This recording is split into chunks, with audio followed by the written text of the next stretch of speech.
विष्णुः गुरुदेवो महेश्वरः गुरु साक्षात् परब्रह्म तस्मै श्री गुरुवे नमः। ध्यानमूलं गुरुमूर्ति पूजामूलं गुरुपदं मंत्रमूलं गुरुर्वाक्यं मोक्षमूलं गुरुकृपा। गुरु महाराज की जय। शिवोहम। ये जो श्लोक है श्रीमद् भगवद गीता का, ये श्लोक अध्याय 2 का 72वां यानी आखिरी श्लोक है। निचोड़ है ये पहले 1 और 2 अध्यायों का। कंक्लूजन है ये। भगवान कहते हैं कि एषां ब्राह्मी स्थिति ही पार्थ नैनाहं प्राप्य विमुह्यति स्थित्वा स्यामन्तकाले अपि ब्रह्मनिर्वाणमृच्छति। एषां ब्राह्मी स्थिति पार्थ न एनां प्राप्य विमुह्यति स्थित्वा अस्याम् अंतकाले अपि ब्रह्मनिर्वाणं रक्षति। एषां यानी यह, ब्राह्मी यानी ब्रह्म को प्राप्त पुरुष की, स्थिति यानी स्थिति है, पार्थ है अर्जुन, न यानी नहीं, एनाम यानी उसको, प्राप्त यानी प्राप्त होकर, विमुह्यति यानी मोहित होना, स्थित्वा यानी स्थित होकर, अस्थाम यानी इस ब्राह्मी स्थिति में, अंतकाले अंतकाल में, अपि यानी भी, ब्रह्म निर्माणम यानी ब्रह्मानंद को, ऋच्छति यानी प्राप्त हो जाता है। हे अर्जुन, यह ब्रह्म को प्राप्त पुरुष की स्थिति है।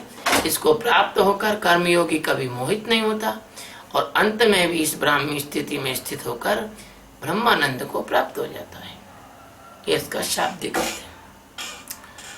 सच्चिदानंद सद्गुरु ब्रह्म प्रकाश साक्षात परमात्मा अनंत कोटि ब्रह्मांड नायक श्री कृष्ण महाराज सारे जगत के जिज्ञासु और परमात्माओं के प्रेमी के लिए इस कर्मयोग का यह अंतिम सूत्र कह रहे हैं कि हे अर्जुन, यही है ऐशा ब्राह्मी स्थिति अर्जुन यही होती है, ऐसे ही होती है। भगवान कहते हैं कि ब्रह्म जानेति सा ब्रह्म भवेत्। जो ब्रह्म को जानता है वो ब्रह्म ही हो जाता है। जिसने अपने अंदर मौजूद अस्तित्व को जान लिया, जिसे उपनिषद ब्रह्म कहते हैं। और आधुनिक जो संत है ना, उनको शर्म आती है परमात्मा कहने में, इसलिए वो परमात्मा की जगह इसको अस्तित्व कहते हैं। अपनी डींग हाँकने के लिए और अपने आप को बड़ा स्पेशल मत बताने के लिए वो कहते हैं कि परमात्मा एक सड़ा गला शब्द है। पर बड़े दुख की बात है कि वो परमात्मा कहना कहकर इसको अस्तित्व कहते हैं। कान चाहे इधर सीधा पकड़ लो, चाहे घुमा के पकड़ लो, बात वही है। वेदांती भी इसको ब्रह्म अस्तित्व दोनों ही कहते हैं। बौद्ध इसको बुद्धत्व कहते हैं। जैन इसको तीर्थंकर अवस्था कहते हैं।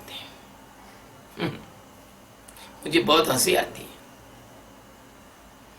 एक नेगेटिव, एक निराशा जैसी बात मैंने जैन धर्म में देखी।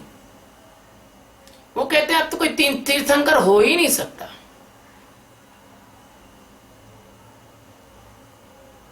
और भगवान कृष्ण को उन्होंने कहा कि ये अभी नरक में है, बोले इतना महाभारत का युद्ध कराया, इसका पाप भुगत रहे हैं। और बाद में ये लोग, ये जो है ना वहां अगली बार ये कृष्ण ही तीर्थंकर होंगे। अरे वाह, अरे वाह। अगर तीर्थंकर हो नहीं सकता कि तीर्थंकर कोई ऐसा फूल है क्या जो हजारों वर्ष बाद खिलेगा? किसको पता है कि कौन परमात्मा में कब उपलब्ध हो गया, कब नर से नारायण हो गया और कब मुक्त हो गया, मुक्ति को प्राप्त हो गया। तो यह जो विद्वानों ने और तथाकथित धर्माचार्यों ने परमात्मा को पाना इतना कठिन बना दिया है। इसके कारण से हमारा समाज जो है वो निराशा में चला गया है, और इसके कारण से हमारे जो जिज्ञासु हैं वो इन ढोंगियों के चक्कर में फंस के मर रहे हैं, और इन ढोंगियों के पास मन बुद्धि चित्त अहंकार का काम रहता है, और मन बुद्धि चित्त अहंकार की साधना रहती है, और मन बुद्धि चित्त अहंकार में ये जिज्ञासुओं को फंसा देते हैं। उसका परिणाम होता है कि जो ऊर्जा होती है वो अशांत हो जाती है, और अशांत होने से और मन जैसे विध्वंसकारी शक्ति के साथ अज्ञान के साथ जुड़ जाने के कारण इस दुनिया में इतना सारा अनाचार, व्यभिचार और अपराध है। इसलिए जो वैष्णव हैं इसको राम कहते हैं, इस अवस्था को कृष्ण कहते हैं, इस अवस्था को जो शक्ति की पूजा करते हैं उसको माँ कहते हैं, इस अवस्था को जो शैव्य होते हैं भगवान शंकर की पूजा करते हैं इसी को वो शिव कहते हैं। यही है ब्रह्म, यही है ब्रह्म, ऐशाम ब्राह्मी स्थिति। भगवान अर्जुन से कहते हैं कि अर्जुन यही है ब्राह्मी स्थिति। जिसने भी मैंने जितने भी गुण धर्म तुझे इस अध्याय में बताए हैं स्थिति प्रज्ञा का भाषा के बाद, वो सारे के सारे जो गुण धर्म हैं वो जिस व्यक्ति में मिलते हैं वह व्यक्ति समझ लो कि ये ब्राह्मी स्थिति में समाहित हुआ व्यक्ति है, एक रस हुआ व्यक्ति है, इसका ट्रांसफॉर्मेशन हो गया है, इसका रूपांतरण हो गया है। उस पुरुष के लिए यह जो सारी जो बातें बताई हैं मैंने, ये सारी की सारी ब्राह्मी स्थिति का निरूपण है। भगवान कहते हैं कि इस अवस्था को प्राप्त पुरुष की विशेषता सर्वाधिक बड़ी विशेषता क्या है, वह यह है कि दुनिया में किसी भी वस्तु, व्यक्ति या घटना से वो आदमी मोहित नहीं होता। चाहे कुछ भी हो जाए वो आदमी मोहित नहीं होता। अरे अपनी मृत्यु से तक तो वो डरता नहीं, मृत्यु का वो स्वागत करता है। जिस मरने से जग डरे मेरे घर आनंद, ऐसा व्यक्ति होता है वो, उसके मोह का पाप कट चुका होता है, उसके मोह का पाश कट चुका होता है। कहते हैं कि ऐसी करी गुरुदेव कृपा, मेरे मोह का बंधन तोड़ दिया। सदगुरु की कृपा से उसके मोह का बंधन टूट जाता है, उसके जीवन में एक मौज, एक मस्ती, एक आनंद का सागर लहराता है, और इसी को कहते हैं ब्रह्मानंद। उसका जो जीवन है वो आनंद का अखंड स्रोत होता है, अखंड आनंद होता है। उसका जो जीवन है उसमें शांति और ज्ञान का आनंद यानी ज्ञानानंद होता है।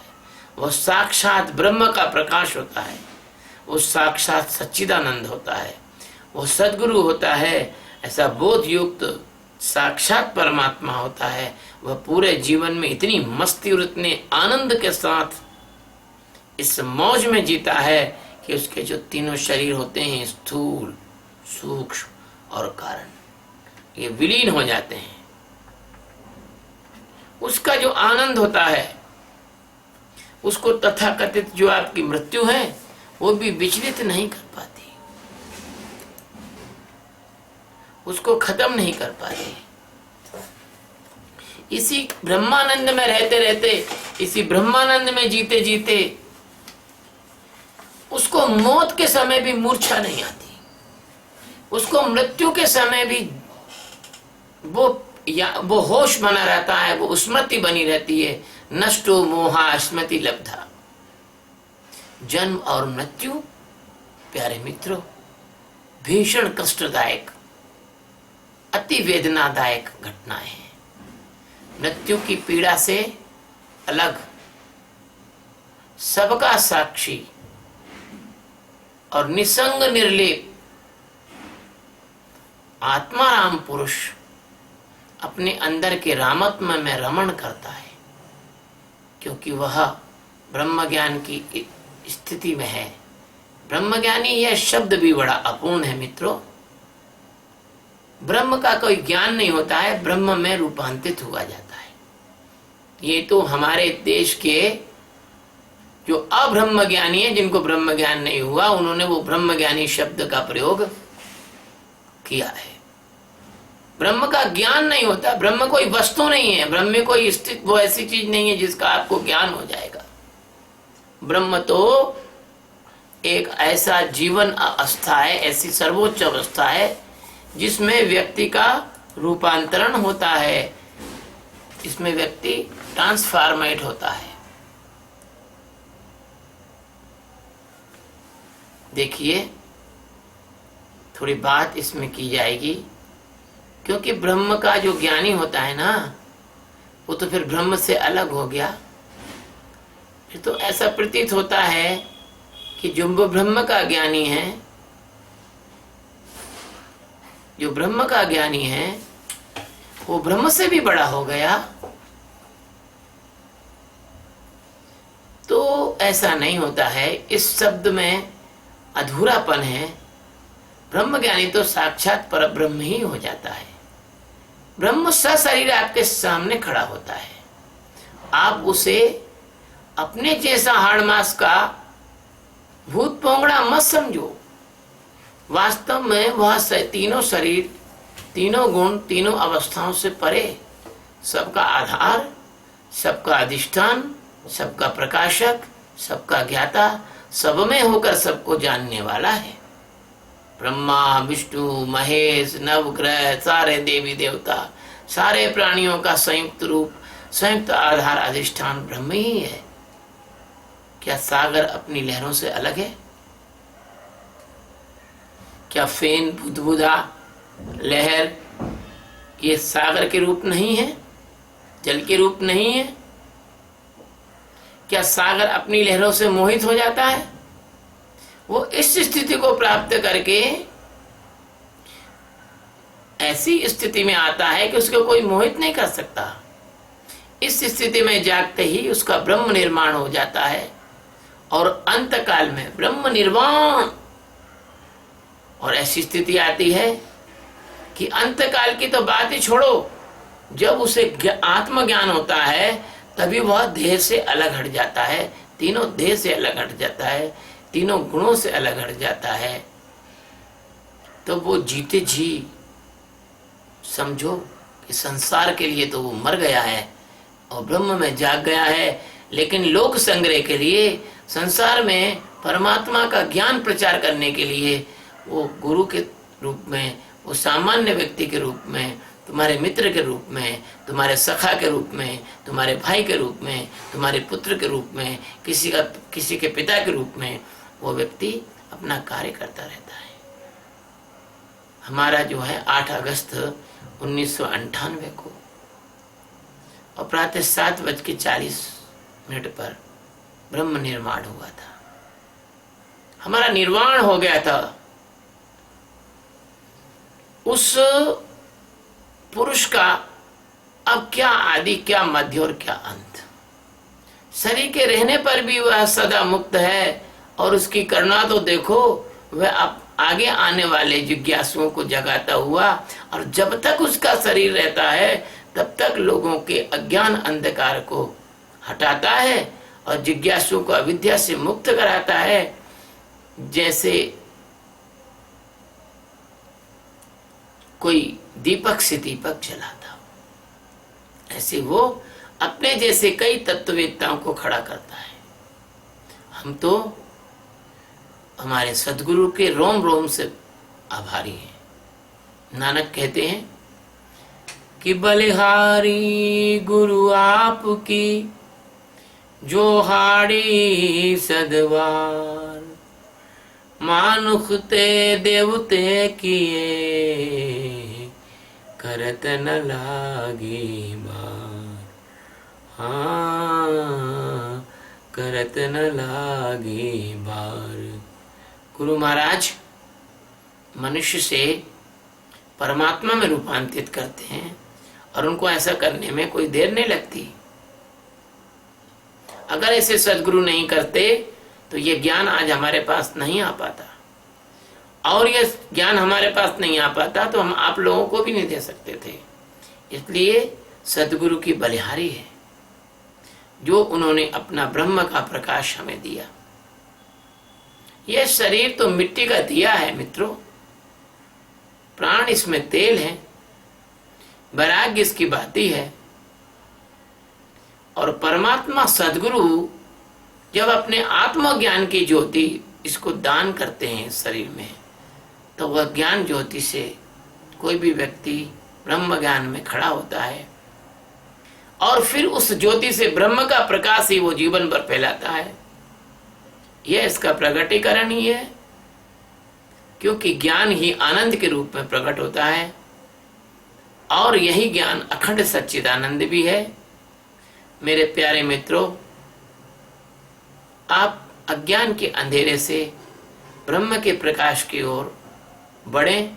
यही कर्मयोग का सार है, यही ब्रह्म विद्या है, यही गुरु शिष्य संवाद के माध्यम से जिज्ञासुओं के कल्याण के लिए सांख्य योग कहलाता है। ये जो दूसरा अध्याय है, इसका जो ये मूल्यवान सूत्र है, इन कंक्लूटिव जो सूत्र है ना, तो यह ऐसा है कि भगवान श्री कृष्ण ने ये जो ब्रह्म ज्ञान की स्थिति में खड़े हुए पुरुष का एक अंत तो गत्वा एक मुख्य लक्षण बताया है कि वह मोहित नहीं होता, उसकी मृत्यु के समय भी वह मोहित नहीं होता। तुम तो जरा जरा सी बात में मोहित हो जाते हो, छोटे छोटे कष्टों में घबरा जाते हो। आओ, मैं तुम्हें परमात्मा के ज्ञान के लिए ध्यान की विधि से इतना ज्यादा शक्तिशाली और ताकतवर बनाऊं कि दुनिया का बड़े से बड़ा संकट भी तुम्हें अपनी जगह से हिला ना सके, बड़े से बड़ा तूफान भी आ जाए जिंदगी में तो तुम एक एवरेस्ट के समान खड़े रहो, तुम्हें कोई हिला ना सके। यही है ब्राह्मी स्थिति, ऐशाम ब्राह्मी स्थिति, ऐशाम ब्राह्मी स्थिति, ऐशाम ब्राह्मी स्थिति। सच्चिदानंद सदगुरु अनंत कोटि नायक, अनंत ब्रह्मांडों के सम्राटों के सम्राट, अनंत आकाश गंगाओं के स्वामी, सारे जीव मात्र में आत्मा के रूप में निवास करने वाले भगवान को प्रणाम करते हुए ये गीता के दूसरे अध्याय का अंतिम सूत्र 72 जितना हो सका भगवान ने जैसी प्रेरणा दी वैसा आप लोगों के सामने प्रस्तुत किया। सद्गुरु भगवान की जय, स्वामी जी महाराज की जय। शिवोम।